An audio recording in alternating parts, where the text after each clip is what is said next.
Tomato sauce boil ஆயிடுச்சு.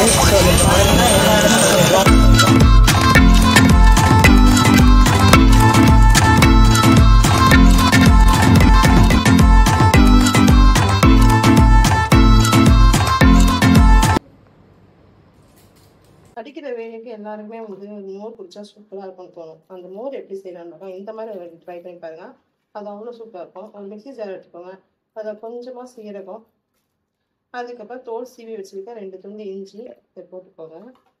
இது கூடயே வந்து நம்ம தயிர் எடுத்துக்கலாம். நல்லா கட்டியான தயிர் எடுத்துக்கலாம். இது நான் வந்து வீட்லேயே உர ஊற்றி வச்சா பசும்பால் தயிர் தான். இவ்வளோ கட்டியாக இருப்பாங்க.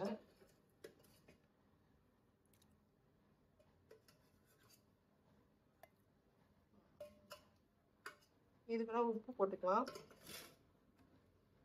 இப்போ மிக்ஸி ஜாரில் அரைக்க போகிறதுனால கல் உப்பு கூட போட்டுக்கோங்க. அப்புறங்க இதுக்கு தேவையான அளவுக்கு உப்பு போட்டுக்கிறேன். இது இப்போ மிக்ஸி ஜாரில் போட்டு அரைச்சிடலாம். இப்போ பார்த்தீங்கன்னா நம்ம ஃபுல்லாக அரைச்சிட்டோம். இப்போ இதில் வந்து நம்ம மண்பானையில் தண்ணி ஊற்றி வச்சுருக்கேன். இப்போ அதில் இருக்கிற தண்ணியை அதில் ஊற்றலாம். ஃபஸ்ட் நமக்கு தேவையான அளவு கொஞ்சமாக ஊற்றி அப்படியே மிக்ஸி ஜாரில் போட்டு அரைக்க போகிறோம்.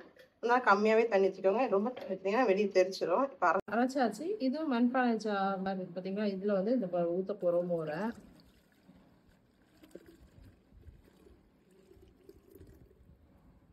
இப்போ இது நம்ம கொஞ்சம் இன்னும் தேவையான அளவுக்கு தண்ணியும் ஊற்றி உள்ளே ஊற்றிடலாம்.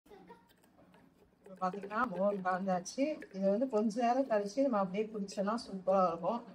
ஆனால் எனக்கு தேவையான அதை கலந்துருக்கேன். இங்கே பாருங்கள். எங்களுக்கு கொத்தமல்லி வந்து நீங்கள் குடிக்க போகும்போது சேர்த்துக்கோங்க. இப்போவே சேர்த்து வச்சிங்கன்னா ஒரு மாதிரி இருக்கும். இதில் கொத்தமல்லி பச்சை மிளகாய் வேணால் சேர்த்துக்கலாம். நான் குடிக்கும் போது அதை 2யும் சேர்த்துட்டோம். ஒரு கொஞ்சம் நேரம் இந்த சார்லேயே இருக்கட்டும். இப்போ பாருங்கள் நம்ம வீட்டில் வந்துட்டு ஊரில் கொத்தமல்லி, புதினா, பச்சை மிளகாய் இதெல்லாம் சேர்த்துடலாம். சேர்த்துட்டு நம்ம இப்போ வந்து சர்வ் பண்ண ஆரம்பிச்சிடலாம். அதான் சூப்பரான டேஸ்ட்டான மோர் ரெடி ஆகிடுச்சு. நீங்களும் கண்டிப்பாக செஞ்சு குடிச்சுக்கோங்க. சூப்பராக இருக்கும். அதுதான் சூப்பரான மோர் நமக்கு ரெடி ஆயிடுச்சு. ஒரு ஷேக் பண்ணிவிட்டு